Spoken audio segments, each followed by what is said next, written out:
अजब रमा राघवची जोडी। आम्ही घरी आलो ना तेव्हा आम्हाला खूप मस्त सरप्राईज मिळाला होता। अच्छा, त्यामुळे आरुषी ताईला पण खूप बरं वाटलं। नाईस। पण काय होतं, सरप्राईज काय होतं?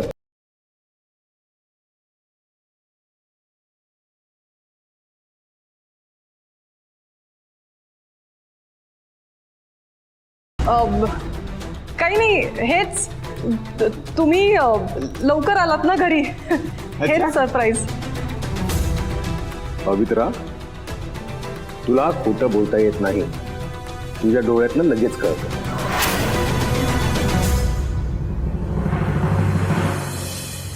सांगा मला, नक्की काय झालंय?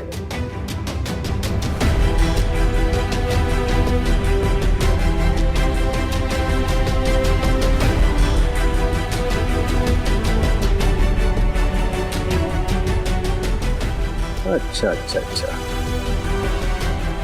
रमा आली होती का इथे?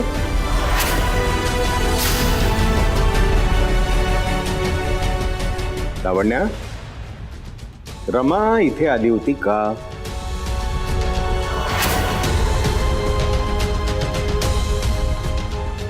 थांब, काय विचारलं? रमा इथे आली होती का?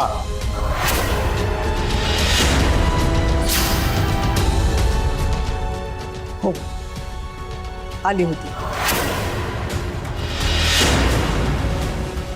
इनफॅक्ट मीच तिला इथे घेऊन आले होते, तू येण्याआधीच निघाली होती। निदान एक महिनाभर तरी आपल्यापैकी कोणालाही तिला भेटायची परवानगी नाहीये हे तुला व्यवस्थित ठाऊक होतं। हे सगळं मुद्दाम करतेस का तू?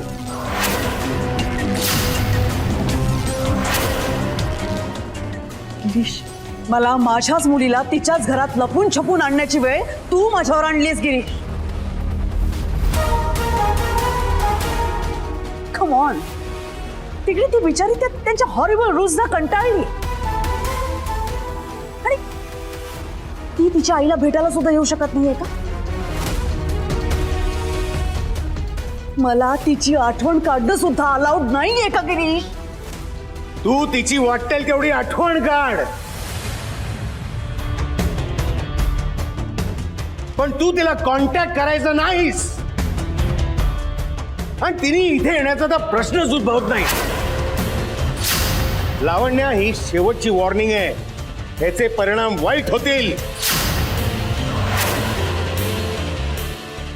काय रे, हा? ती थोडा वेळ इथे आली तर कुठलं मोठं आकाश कोसळणार आहे इथे? नाही, पण मला माहिती होतं मला की तू हा तमाशा करणारच। गिरीश, एका आईला काय वाटतं, आईचे फिलिंग्स तुला काय कळणार नाही?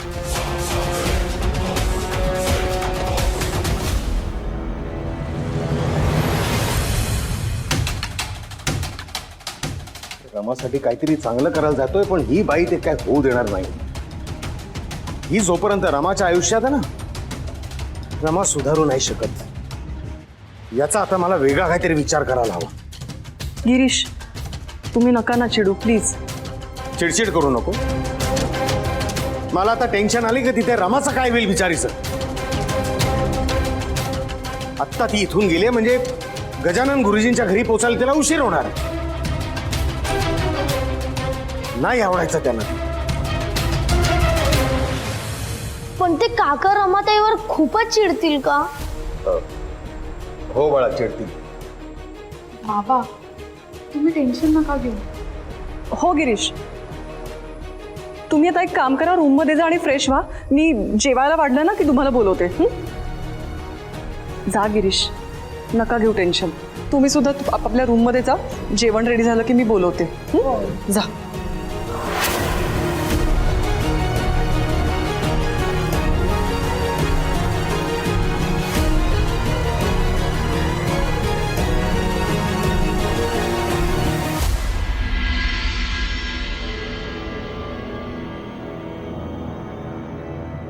थांब रमा,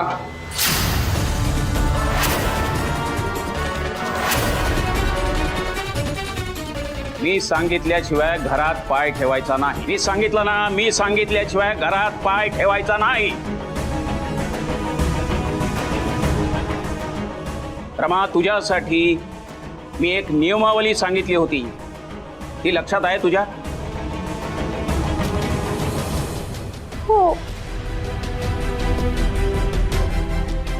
मग त्यातला अतिशय महत्वाचा नियम तू आज मोडलास.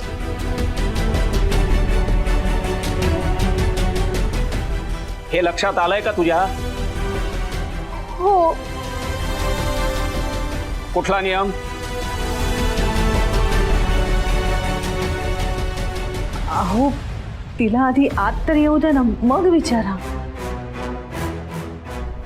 शालिनी, तू गप्प राहा. त्याच्या बरोबर करतोय. रमा, मला तुझ्याकडून उत्तर हवंय. तू कुठला नियम मोडला आहेस? ते लाईट्स बंद करायचा रूल.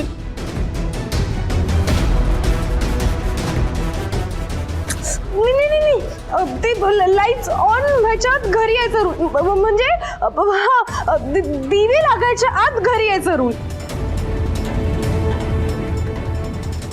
पण एखादं महत्वाचं कारण असेल तर हा नियम शिथिल. दादा, तू मध्ये बोलू नकोस हा.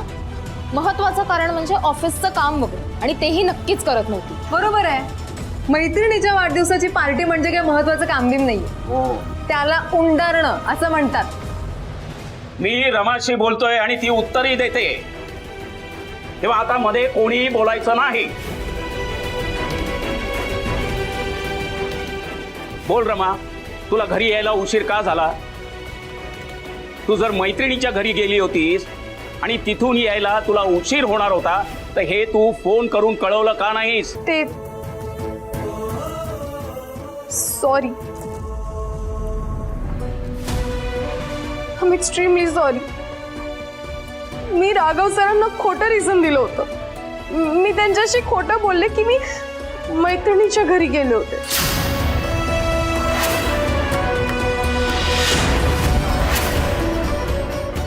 अरे देवा, मग गेली कुठे होतीस तू? मी आमच्या घरी गेले होते.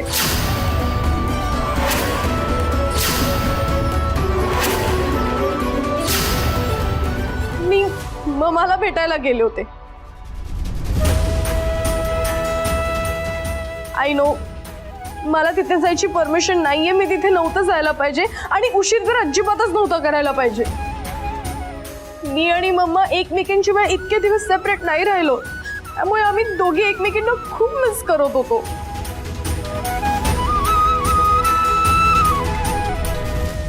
मम्मा मला भेटायला आली होती आणि मग आम्ही भेटलो.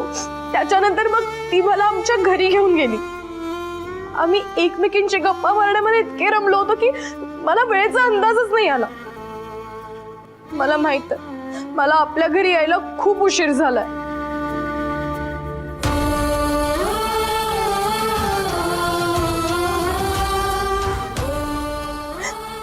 But I'm sorry. I'm extremely sorry. Everyone, I'm really very, very sorry.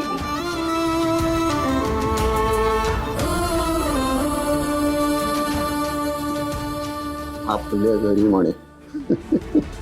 आता भाऊजी हिला दारातनच तिच्या घरी हाकलून देतात की नाही बघ. आणि मी स्वतः तिचं सगळं सामान घराबाहेर फेकणार. कसली मज्जा येईल बाबा.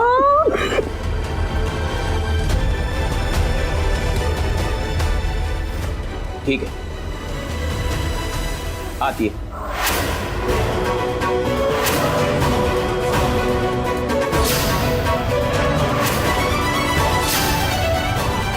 काय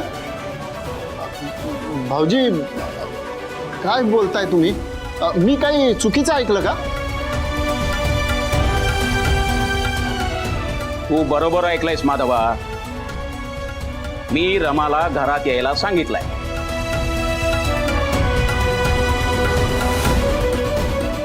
रमा बाळा, घरात ये.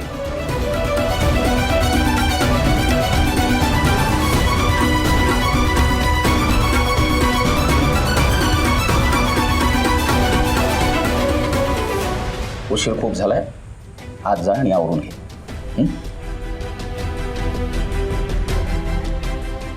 रमा मला हातपाय धुवून घे, मी जेवायला वाढते. आई सॉरी, पण ते ॲक्च्युली ममाने घरी जेवण ऑर्डर केलं होतं, त्यामुळे मी खाऊन आली आहे.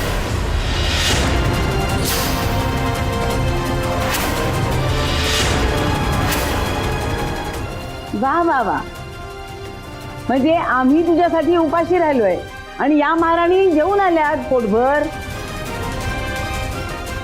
आणि ते सुद्धा बाहेरचं अन्न.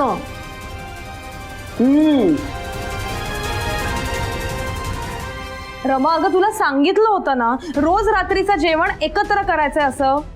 हो, पण ते फक्त घरात असलेल्या माणसांनी ना, मी तर घराबाहेर होते, म्हणजे तुम्ही जेवण घ्यायला हवं होतं की नाही. बघा बघा कशी उलट उत्तर देते ही मुलगी बघा. हो ना, म्हणजे आपण हिच्यासाठी उपाशी राहिलो हे आपणच मूर्ख ठरलो. आई चिडचिड करून काय होणार आहे? आणि जेवणाबद्दल शालिनीची तिने माफी मागितली आहे. मग उगाच शब्दाला शब्द कशासाठी वाढवायचा? रमा बेटा तुझा आवरून ये.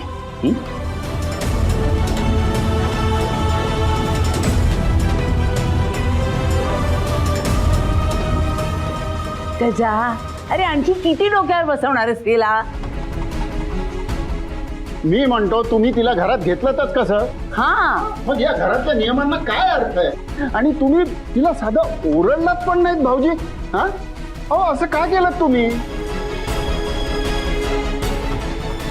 माधवा, तिने एक नियम मोडला हे मान्य, पण तेव्हाच तिने दुसरा नियम कसोशीने पाळलाय. कोणता नियम पाळला आबा? काही झालं तरी खरं बोलायचं हा नियम.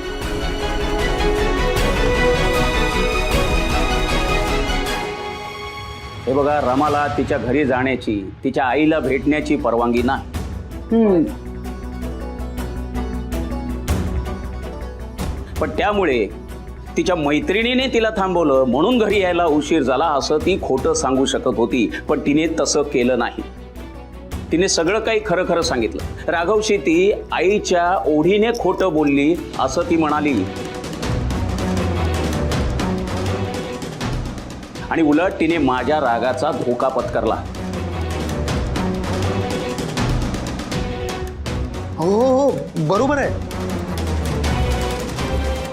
आणि दुसऱ्यांच्या मुलीला असं किती वेळ दाराबाहेर उभं ठेवणार ना?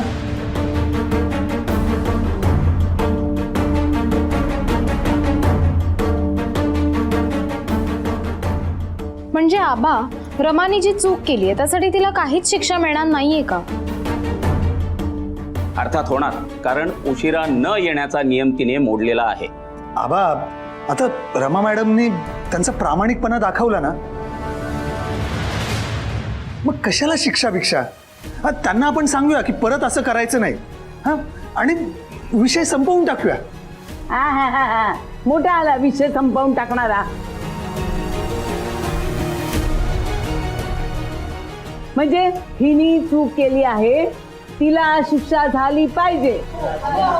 माझं म्हणणं असं आहे की आबा बोलताय, पूजा, तुम्ही जास्त बोलताय असं नाही का वाटत तुम्हाला? आणि आई, तू पण वयाचा विचार करून जरा समंजसपणे वाग. आणि रमाने नियम मोडल्याची आठवण म्हणून, ही चूक तिने परत करू नये म्हणून तिला शिक्षा होणार. आणि ती शिक्षा काय असणार हे मी ठरवेन.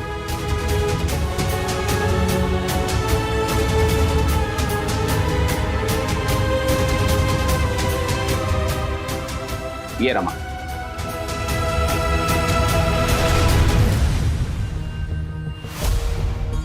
हे बघ रमा, तू आज खरं बोललीस हे मला आवडलं.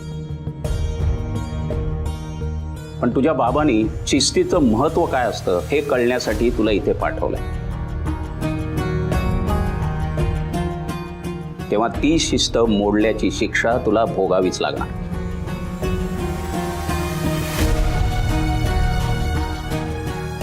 आबा अहो पण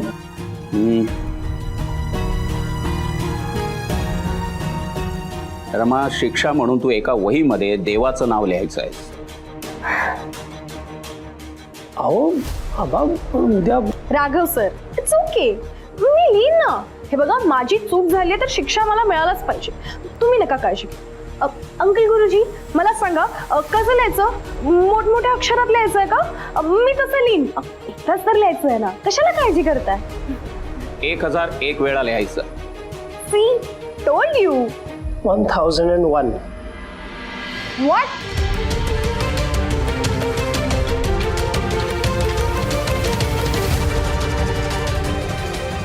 आणि हे सगळं उद्या सकाळपर्यंत लिहून व्हायला हवं.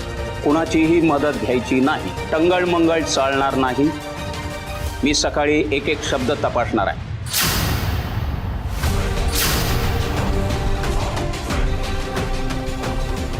आणि हे का लिहायचं? तर तू मोडलेल्या नियमाची कायमस्वरूपी तुला आठवण राहावी आणि ही चूक तू पुन्हा करणार नाहीस म्हणून. राघवा, तिला पेन आणि वही दे. शालिनी, पाना घे. रमा, बाळा काळजी करू नकोस. मनापासून आणि श्रद्धेने लिही. मग होईल ना पूर्ण? आई पण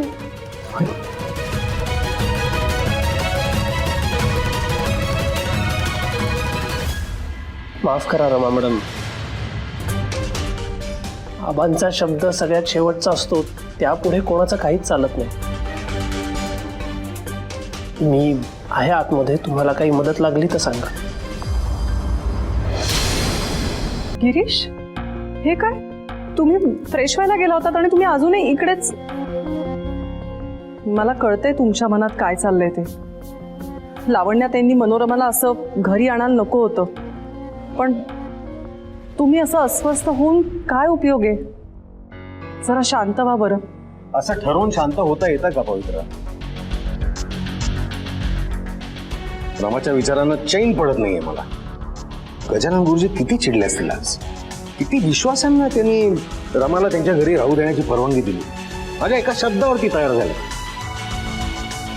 आणि आपणच रमाला लपून छपून आपल्या घरी घेऊन आलो हे कळलं तर त्यांना काय वाटणार आहे?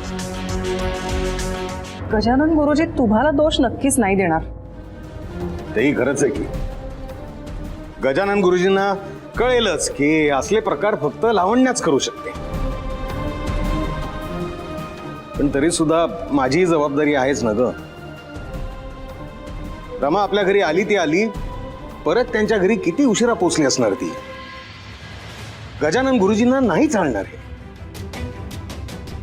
गिरीश, तुम्हाला इतकं वाटतंय ना, मग तुम्ही गजानन गुरुजींना कॉल करा आणि त्यांना सॉरी म्हणा.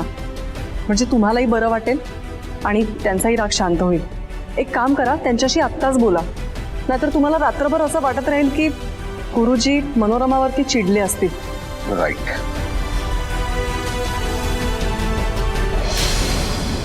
राघव सर, तुम्हीच लिहून देता का?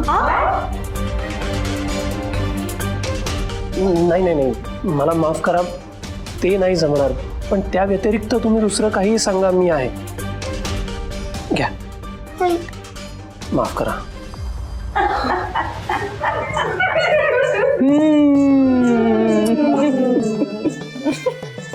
तर आजी, रमाने किती वेळा देवाचं नाव लिहायचंय? 1001 म्हणजे 1 0 0 1 1001.